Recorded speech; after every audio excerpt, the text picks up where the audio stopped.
Ladies and gentlemen, Jesse Ventura is a politician, actor, author, veteran who served 3 tours in Vietnam as a Navy SEAL. He's also a former professional wrestler, as you may know. But Jesse the Body Ventura, actually, I first came to be a fan through the movie Predator, in which he has an incredible role.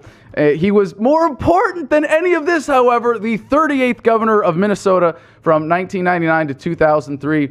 And he might make the case, or has made the case, that there's not a whole lot of difference between professional wrestling and politics. And it's great to hear from that direct perspective. Someone who's got a real incredible resume in both fields. He hosted Conspiracy Theory on True TV and is the author of several books. And he is now the host of Off the Grid that comes to you from Mexico. He does what he is known best for, searching for the truth, no holds barred. Governor, thank you for joining us today. Thanks, Adam. It's great to be here, but I do have to correct you a little bit. I had two deployments overseas, a 9-month and an 8-month. And it was at the end of the Vietnam War. In fact, my second deployment, they had already pulled our commitment out of Vietnam, and so we actually went to Subic Bay in the Philippines, my second deployment overseas, because that was way back in 72, 73, then. And you took a lot of lessons from your experience. Can you tell us about what the moral of the story is and how it's applicable and influences you today?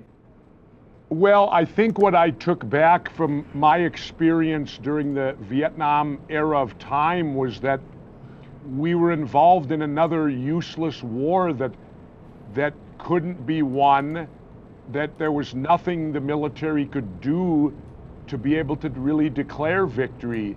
And it was at that time that I've taken with me a very anti-war position because of the fact that I don't ever see anything accomplished by all these wars we get into. Well, now a lot of people are really excited, having seen your record of doing that, having seen your record of telling it how it is and having exposed so many government lies. People are getting excited that there's the possibility of Jesse Ventura run for president in 2016. Can you give us your thoughts on that? Well, I would say the possibility is close to slim to none because, again, I have to do it my way, and I won't do it with a political party, and the difficulty comes in getting ballot access. You know, I would require to get ballot access in all 50 states, and then there has to be a guarantee you'll be in the debates, because if you're not allowed in the debates, you stand no chance of winning. And if I were to run, I would run to win. I don't run just to make a statement, I run to win. But I really, you know, since I don't belong to a political party, I've got no infrastructure in place to do it. I really don't think that any run for the presidency is feasible. But then again, it's America, home of the brave, land of the free, and they'll surprise you every now and then. Yes, and going into 2016, it seems like more and more Americans are looking for that. They would rather have an independent such as yourself and someone who is as fiercely independent as yourself committed to this race. Do you think there's a certain appeal to that, especially at this day? Oh, there certainly is an appeal to it, and let me put it to you this way. If I got the ballot access in all 50 states, and if I was allowed in the debates, there is a very good chance I would win. Absolutely. Because that's what happened in Minnesota. I was polling 10% at the primary. 8 weeks later, when I was allowed in the debates, I was the next governor of Minnesota. So the chances you could win are very good, but here's the problem. The problem is the Democrats and Republicans control the whole system, and they control who gets to debate and all that. If you notice, we've never had a third voice in a debate since 1992. I was about to mention Ross Perot and the fact that he was able to pull this off, and that more recently even we saw Congressman Ron Paul as a grassroots candidate within the Republican Party really established an incredible base of support. And you have a lot of fans who are also fans of Ron Paul, who are very libertarian, who are looking at you right now as someone possibly to get behind in 2016 because they've seen that Rand Paul is not his father and would rather play the establishment games than speak to the message that we are so passionate about. But there's a lot of scrutiny as well coming on you for a couple of your positions from libertarians. I'd like to play a clip. This is an interview from Crossfire. It's the law. That's right. How can these guys defy the law? the law is passed. Both houses passed it. You think they're afraid it's going to work? Supreme Court said okay. Yeah, the And there was president a signed it, presidential and the election on it. Supreme Court said it's fine. Do you think they're afraid of it working? Yes, and the thing they need to remember, this is Obama's legacy. So if it's so bad, why don't they hang him with it? You don't think there's a contingency? So it would appear to a lot of people casually listening to this that you're trying to defend Obamacare. What is your take on that and your justification of it based on it being passed by both houses of Congress and the Supreme and then approved by the Supreme Court? Well, my position is really simple. I believe that in a country as rich as the United States, if you're sick, you should be able to go see a doctor. It's that simple. Now, how you want to get there is up to you on achieving that. But I think in a country like ours, you should be able to go to the doctor now. Is Obamacare good and perfect? Absolutely not. But they've passed it. It's the law. It's reality. Now is the time, if it's there, attempt to fix it. I had this discussion earlier on my show. And people think in 1 year the government's going to get it right. I got news for them. In an economic thing like this, it's going to take at least 5 years and constant work upon it. And to sit and just tear it apart and throw it out, the baby with the bathwater, well, look at it this way. Every congressman and senator has 4 choices of government-run health care. The military has government-run health care. If it's good enough for them, it ought to be good enough for us, or get rid of theirs too. So is that your preferred scenario, that we get government out of healthcare entirely, get rid of it for the military and for Congress and make them buy it on their own on the free market? Or do you not have a problem with government in theory taking over or even having some significant role in the healthcare industry? Well, let's remember this. Certain things in the private sector need to be regulated. We saw that in 2008 on Wall Street. When they took all the regulations off Wall Street and let that capitalism run amok out there, you saw what happened. Rape, pillage, and plunder. We all got robbed. We all lost wealth. And that was with pure, so you have to regulate even pure capitalism. You can't just let it run amok, or what happened in 2008 will be repeated again. You don't think that any of those legitimate problems that you point out were caused by government intervention or regulation in the first place, and the government support of the banking system through the Federal Reserve? And then just as a follow-up to that, are you saying that the answer to that is more government, that you prefer government regulation to market accountability? Well, I prefer somebody regulating them from stealing. It's that simple, because if you take the handcuffs off Wall Street, there'll be nothing but pyramid games and all of that nonsense that will rob us blind, and the rich will get richer and the poor will get poorer. Well, you understand that the power that Wall Street has largely comes from the Federal Reserve creating money out of thin air, that is what is stealing the savings and wealth of the American people.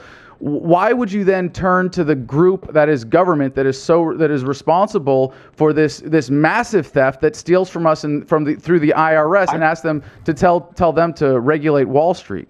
I'm not turning to them, but they are what they are. They exist and they're real. We got to deal with them.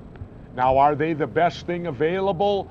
Maybe not, but it's going to take a while to get away from that. I mean, they are entrenched. Do I agree with the national bank or like we have? Absolutely not. Our Constitution says there shall be no central bank.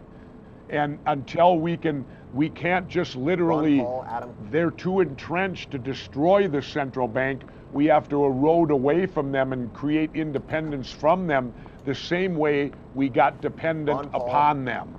Well, I hope that it would start by turning away from government for these solutions when we have free market alternatives, such as to regulation, providing market accountability. But that is taken from us when we turn to government, when we depend on government, and when we ask them to regulate, because, of course, they always regulate in favor of their sponsors and never the people. But I think this gets to... What it all comes down to, Adam, is the system they've created there of bribery. Yes. You know, they've created a system where bribery is alive and well. If we do it in the private sector, we go to jail. We have to, and the way to solve that Like even with the current Supreme Court thing where corporations can give money, they can buy the elections and all this, there's a way to even survive that. And that is to pass laws that every candidate is responsible for every dollar they receive when they run for office, and that they must fully disclose. That's where I come up with my laughable thing. We should make all candidates wear NASCAR suits. Of course. So that we can read who owns them. Like when you look at Jimmy Johnson, you know that Lowe's is the biggest sponsor of Jimmy Johnson, the great NASCAR racer. But open disclosure can help solve this problem of this underlying bribery that goes on. And everything comes back to that. We have a system based upon bribery. In the private sector, if you do it, you go to jail. In the public sector, it's alive and well. Pay them off, bribe them, and they give you what they want, what you want.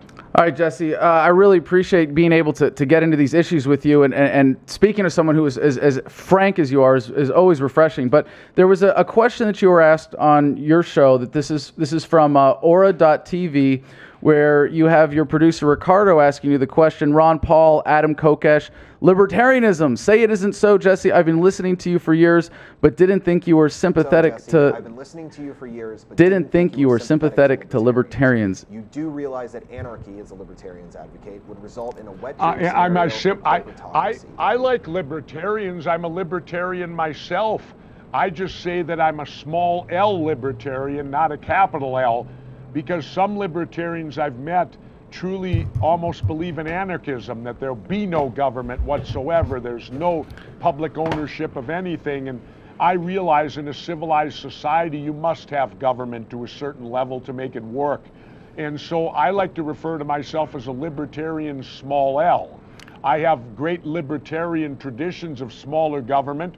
I don't believe in the social program or the anti-social programs like the Republicans. You know, I believe in freedom. And we don't need the government regulating us on everything that we do in our lives.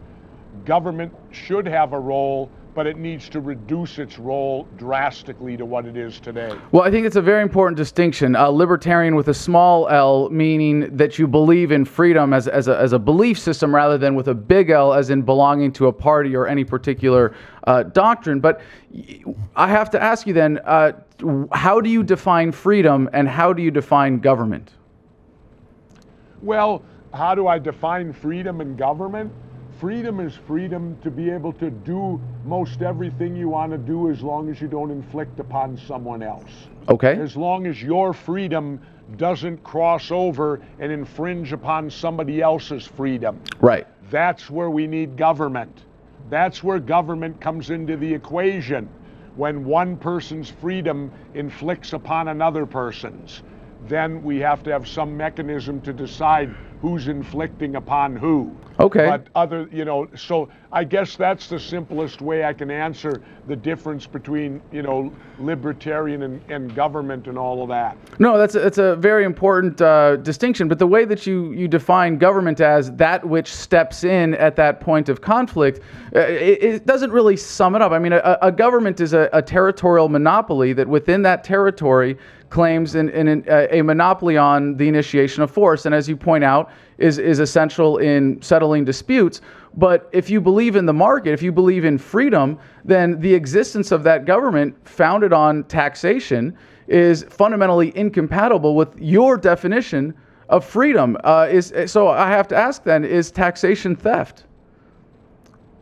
Is taxation theft? No, I don't believe that it is fully. I believe, though, that the income tax is. Well, let me ask you then, what is theft? The income tax, I don't think we should have it. Well, what is theft? Hold on, what is wealth is based upon how much you earn. Wealth is more based on what you spend, not what you earn. Okay, well, hold on, sir. I'd really like. I've always advocated for a national sales tax to fund the government if you're going to have it.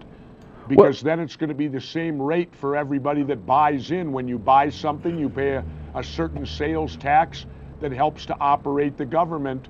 And if the government can't survive off a percentage of the gross national product, then it's time to rip this government apart and create a new one. Well, theft is taking theft is taking something that you don't own. And when you say that you advocate for a sales tax, you're basically saying that if you buy something at a point of sale, then you have to give a portion of that to the government. And the government collects that by applying the threat of force. If you were to sell something when there's a sales tax. I understand where you're coming from.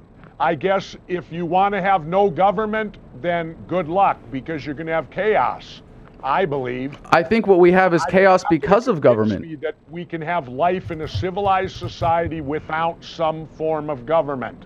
There has to be some form of government, and that form of government has to be paid somehow. That doesn't exist without some type of payment. And how you want to determine to pay and implement a form of government in a civilized society is your call. But I'm not going to buy into the fact that no government will work. I don't believe that. Well, government in itself is the violation of this perfect order of freedom. Government itself is the source of all the chaos. As you and your esteemed works so point out that all of the problems that come from government in your books, the documents that government doesn't want you to see, all of these things. Let me throw this in then. If you're not going to have government, then who solves crime? When someone goes out and commits armed robbery, then we have private vigilantes that ride around and determine who's guilty. Well, actually, that's a very good. See, there's got to be some semblance to order, and you have to pay for that. Absolutely. It comes with a price tag. For your last part, absolutely. But if I may actually address your question here, and it's a very common objection to libertarianism that you can't have the free market provide these things. But the reality is that when you have the government provide these things, when you have the government provide dispute resolution services and public safety services, you get the police state that you have today. And it's not a problem with runaway government. It is inherent to the nature of government, because you're saying we're going to empower the government to have all the guns. We're going to empower them to be the ones that are the ones that get to point them at peaceful people. Yes, citizens can be armed, sure, but the government gets to use violence against people acting peacefully. That is to collect taxes. They get to threaten force to pay for these things. So you have an institution that is based on coercion and violence that gets to set its own salaries, determine its own budget, and then take the money from the people. I need you to educate me, and we can't do it here. You tell me how all of this works without government. Send me a thing and tell us we're going to abolish the existence of government. We will never, ever have it again. And please explain to me how the society will then function without it. Well, I can do it in just a minute, sir, if you'll listen. Because government is force by definition. It is the initiation of force in a given geographical area. It is a monopoly on force that is imposed by a gang of thugs who try to impose their will and come up with excuses through the political process.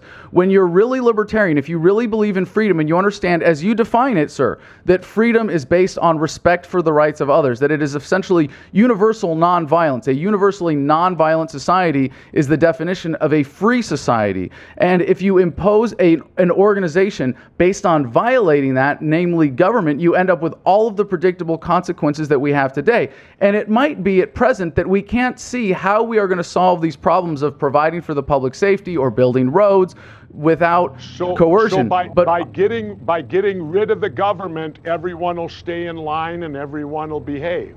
Well, if you can't trust people with power, if you can't trust people with the freedom to behave, how can you trust them with the power to rule over other people? And the question, the question is based on a false premise. But like I said, I got to see it in action. You got to prove it to me that you can remove government and that we as human beings will all respect each other and we won't transgress against each other. Yes, here's the proof right here, sir. And that we'll all be able to handle it in our own way.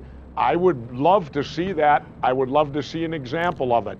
The examples are all around us, sir, and the proof is throughout the world. When you see someone choosing to commit an act of violence against a fellow human being, government almost never is able to step in. Police show up afterwards and file reports and write reports and occasionally catch criminals. But more importantly, they institutionalize criminal behavior in government, as I know you're very familiar with. There is not a single person who, in making a decision whether or not to commit a crime against another person that they know they can get away with says, well, geez, is government going to come in and stop me if I mug this person? Is there going to be a cop standing between me and this other person? It doesn't work that way. Most human beings already behave this way. They respect the rights of others. It is only government that is the major aberration in society. And for the individual actors who are legitimate bad actors, we can find the ways to deal with them without turning to other criminals, namely government, in order to deal with that. We can come together peacefully through market mechanisms to achieve those things. How do we find that way? Explain that way that we find. Who's in charge? Who is in charge to make that decision? I'm in charge of myself as an individual, and I get to choose what services I support with my money. I don't get to force anybody else into this. It is morally wrong if you see someone committing a crime to say, well, we have to do something about it, therefore I'm going to steal from a bunch of other people through government in order to hire someone to go after them. You can persuade them, you can bring them into it through respect for their freedom, but it makes you just as much a criminal as the criminal you're trying to stop when you say, well, let's turn to government and an institution based on crime in order to achieve that. Well, I think you and I will differ slightly on that, because I just believe the population is too large. There's too many people out there to put it in the hands of every basic individual to behave correctly. They're not going to do it. And somebody has to, I just don't see, I think it's a utopian viewpoint to believe that we can all live without some type of, in a civilized society. I just can't, you're going to have to educate me on it. Well, I actually think it's quite utopian to think we can have a government and expect peace, that we can entrust all the power and put all the guns in the hands of a limited group of people and some capital and say, now please limit yourself, limit your size. And I think it's really sad that... I'm not saying that. You're putting words in my mouth on that one. I'm not saying that. Well, what you're advocating for a limited government that has the power to tax, and you're hoping that it's going to be able to limit itself. Is that incorrect? You're advocating for no government at all, and you say it will work.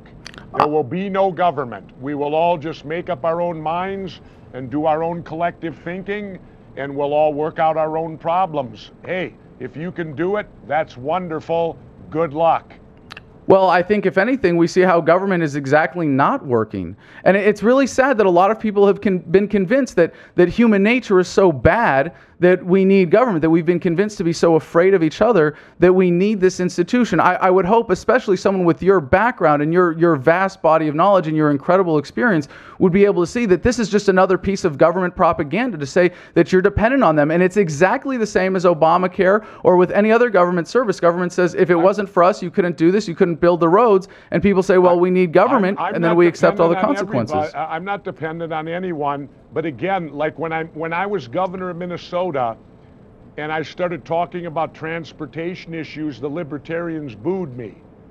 And I said, you don't think there should be any type of public transportation? No. I said, well, how'd you get here today? Well, we drove on the highways. What do you think that is? And if you're going to rely on privatization of everything, you're going to have a toll every 500 feet. Because everyone's going to want to make money on their piece of the land, and there won't be any public domain, no public government ownership for the good of all. Everything will be privately owned, and therefore I can charge anything I want to cross my privately owned land. I really don't think our economy will do very well under those conditions. Oh, well, let me ask you a broader question about policy then. Where do you draw the line as to what is and is not an appropriate function of government? Well, you draw the line on how people vote on it and the laws that they elect their officials to vote in. See, ultimately, all the blame of government comes back to us because we're not vigilant, because we don't stay on our elected officials, and that we don't pay attention. But if we're vigilant and pay attention, the simple fact is we're the boss, because our money pays for government to function. We have every right to know what our money's paying for. So therefore, we've lost sight of the fact we're the boss and they work for us. They've made us believe that somehow we have to kowtow to them and that they are the bosses. And that's essentially, I think, that's what's gone sour in today's day and age, is our forgetting to believe that we are the boss and they work for us. Well, you know, there's this alternative system where you get to be the boss all the time, where you get to, exert your preference with every decision. How can you have a world of all bosses? When every human being asserts their right to be free. Utopian thing where all of us will be our own individual boss. Well, I got Is that news for utopian? you. Is that There's gonna utopian? be conflict of interest. Heads are going to Sure, butt. sure, but is And it has utopian? nothing to do with government. Wait. You're saying that it's utopia now, and maybe this is getting to the crux of things in terms of our views of human nature. You're saying that it's utopian for every human being to be the boss, to be free, to be the alpha of their own lives? No, I'm saying that you're going to have conflict of interest because if we're all the boss, if every one of us is our own boss, what happens when two bosses have a difference of opinion? Well, how is it settled today? I mean, we're all bosses now. Sure. We're all bosses. Yeah, so and as we're all long as in we respect charge. that's the point. That's what we're working towards. My man here, Abraham, he and I have a difference of opinion and we're both bosses. How do we resolve that difference when we're both bosses? Peacefully, cooperatively, and if you disagree, you walk away without violating their right as the boss of their life. How do you have a business? How do you have a business where there's workers and the boss? They're saying, how do we have? Are you saying, how do we have businesses without government? Be the workers and the boss is in charge. The workers have to do what the boss says. Well, in an arrangement like that, the worker is the boss of themselves, and they voluntarily enter into an employment agreement in which they are exchanging labor as directed by the demands of the person paying for it for money as supplied by the employer. It's a pretty simple free market concept. You don't need the government for that. But why do you have to do what he says? After all, you're individual and you're your own boss. You don't. You can walk away at any time. Money, yes. He can buy you off with bribery and you'll do what he wants simply because he pays you? No, that's a free market exchange of value. You can walk away at any time. You are being paid for your labor. That's the foundation of the free market, is that we are able to exchange what we own, ourselves, our labor, for money. And how does one survive at that if you are your own boss and you never take an order? So therefore, who's going to hire you when you're going to do it your way or the highway, and no one's going to lord over you and tell you what to do because you have the freedom to walk away? Well, just because... How are you going to survive off that? Okay, well, you're really conflating things here, because just because you're your own boss as an employer or as an employee and you're able to say, I can walk away at any time, doesn't mean you're not going to take orders in terms of an order for where you direct your labor. And if a boss says you're going to do this or I'm not going to pay you, that's just how the free market works. That's how lots of companies work. You've run businesses that way, and it doesn't mean that you have any particular violent or forceful or coercive control over your employees. I hope your producer in the room right now is not being held hostage at gunpoint. I hope you have a voluntary relationship with him and you pay him for his labor. I'll tell you what, money corrupts and people will do a lot of things for money. So if you're going to rely on honesty and money, again, I think you're talking utopia here.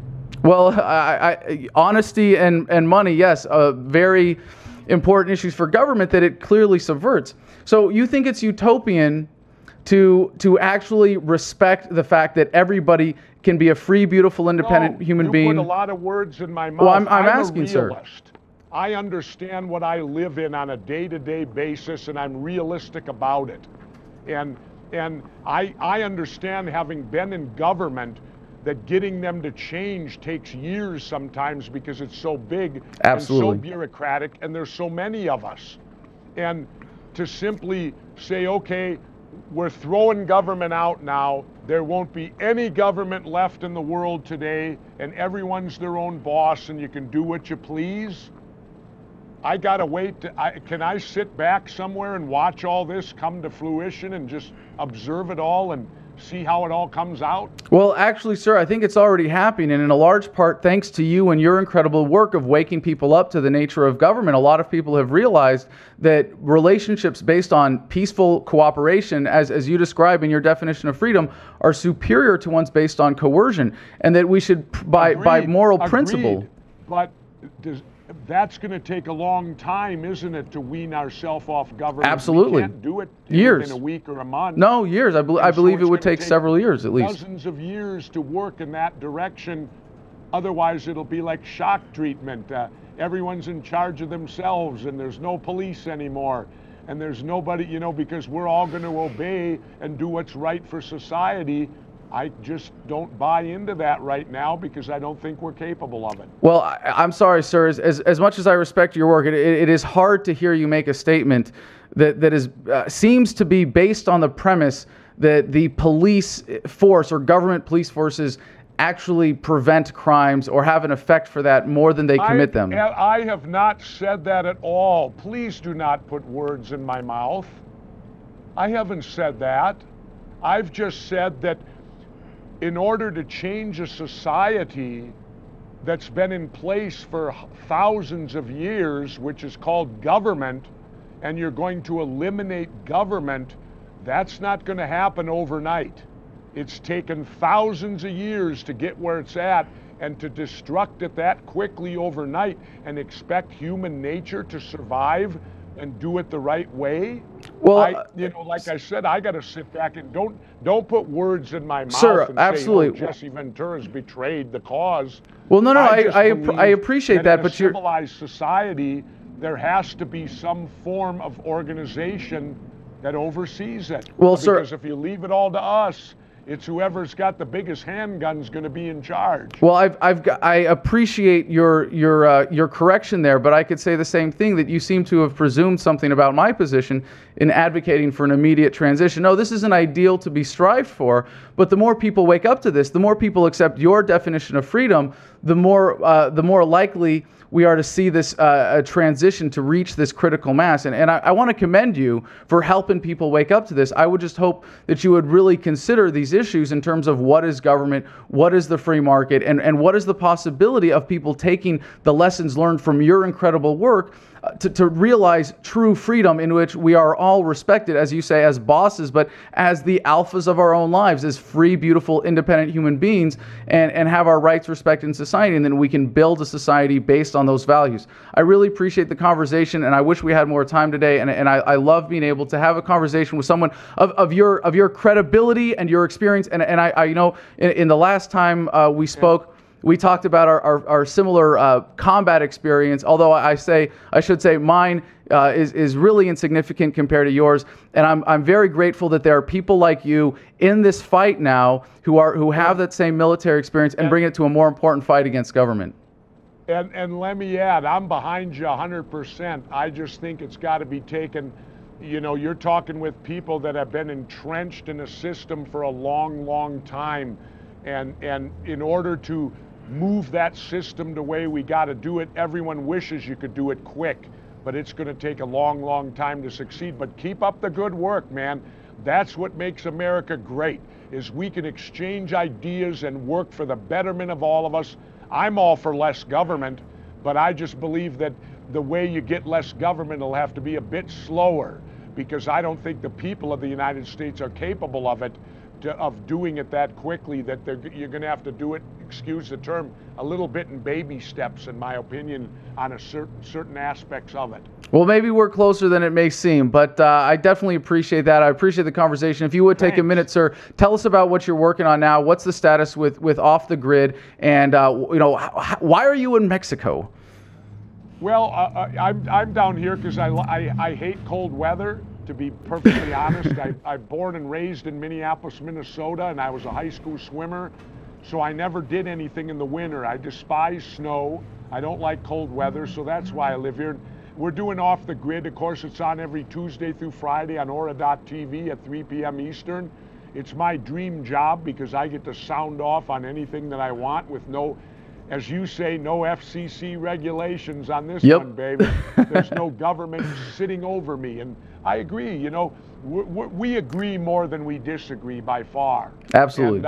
And so I'll just keep pumping out what I believe is the truth, and it's up to the American people to decipher and determine who they want to listen to and what way they want to go. And I think we'd both be confident in saying that if more Americans were in on this level of conversation, we'd be a lot better off. Thank you so much for joining us today, sir. Absolutely, we will be, and we'll find the happy median, and we'll find something we can all live with. Have a good one.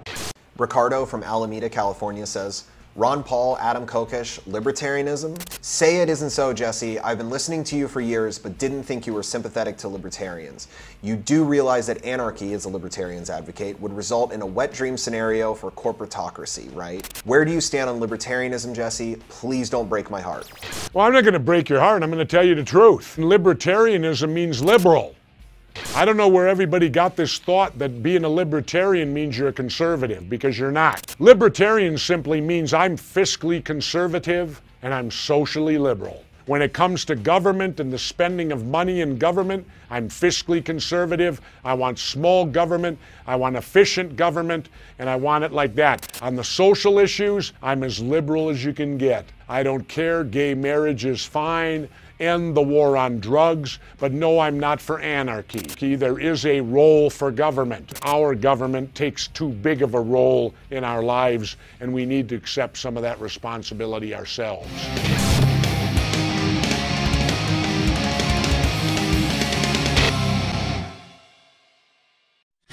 Don't forget to like, share, and please subscribe to this channel.